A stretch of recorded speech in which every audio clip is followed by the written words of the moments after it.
ফেসবুকে লাইভ দেখার একটা স্বপ্ন আর ভাইরাল হওয়ার একটা ব্যাপার হয়ে দাঁড়িয়েছে আজকে আমাদের এই ইয়াং জেনারেশন। আমরা স্টেজে বসে সব কথা শুনতে পারি না, বিশেষ করে আমি, কারণ জরুরি বিষয়ে কথা আসে, মাঝে মাঝে গ্যাপ হয়ে যায়, মাঝে মাঝে সাইড টকিংও করতে হয়। তবে এই আলোচনাগুলো এই বিষয়েই থাকে যখন যেখানে উপস্থিতি তার বাইরে কোনো নয়। আমাদের যে বিশ্ববিদ্যালয়ের বাজেট অ্যালোকেশন হচ্ছে সেই জায়গায় রিসার্চের জন্য কী ধরনের হচ্ছে আমরা কি সেটা হিসাব করে দেখেছি? হ্যাঁ, বিগত দিনগুলোতে গভর্নমেন্টের ইনিশিয়েটিভ অ্যান্ড ড্রাইভ কী ছিল সেটা আলোচনা করতে চাচ্ছি না।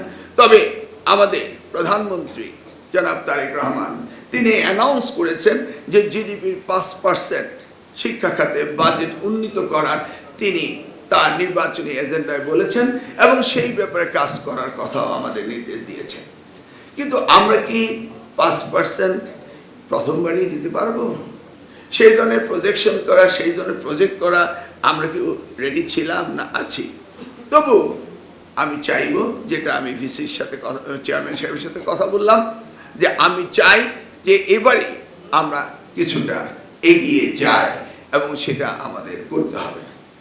27% অফ দ্য পপুলেশন আর ইয়াথ, এটা খুব সুন্দর লাগলো শুনে, কিন্তু তারা ইনস্ট্যান্ট কফির মতো ইনস্ট্যান্ট রিয়াক্ট করে, ইনস্ট্যান্ট কমেন্ট করে। Am I right? তারা ডিপলি কোনো কিছু অ্যানালাইসিসও করতে চায় না, বুঝতেও চায় না, বোঝার সক্ষমতা তারা হারিয়ে ফেলেছে। আপনি কি চিন্তা করে দেখেছেন? এই 27% অফ দ্য ইয়ার যদি ইনস্ট্যান্ট কফির মতো ইনস্ট্যান্ট কমেন্ট করে, ইনস্ট্যান্ট বিহেভ করে, তা how do we go ahead and do our research? তাই না? এজন্য ফেসবুকে লাইভ দেখার একটা স্বপ্ন আর ভাইরাল হওয়ার একটা ব্যাপার হয়ে দাঁড়িয়েছে আজকে আমাদের এই ইয়াং জেনারেশন।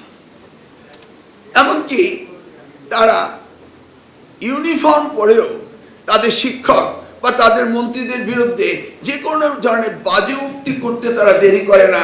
তার মানে কোথায় আমরা আমাদের ইয়াং জেনারেশনকে নৈতিকতা বিবর্জিত জায়গায় আমরা নিয়ে যাচ্ছি? We don't control anything, but we are hoping যে আমাদের এই ইয়াং জেনারেশনটাই আমাদের ডেমোগ্রাফিক ডিভিডেন্ড পে করবে। We may have more 20 years before it becomes a liabilities, but in the meantime we are not doing anything to go ahead. আজকের অনুষ্ঠানটি এতটা গুরুত্বপূর্ণ যে আমরা এই ইন্টারন্যাশনাল ইন্টেলেকচুয়াল প্রপার্টিতে আমাদের শরীকদারিত্ব এতটাই পিছিয়ে গিয়েছি যে আমরা সেখানে নেই।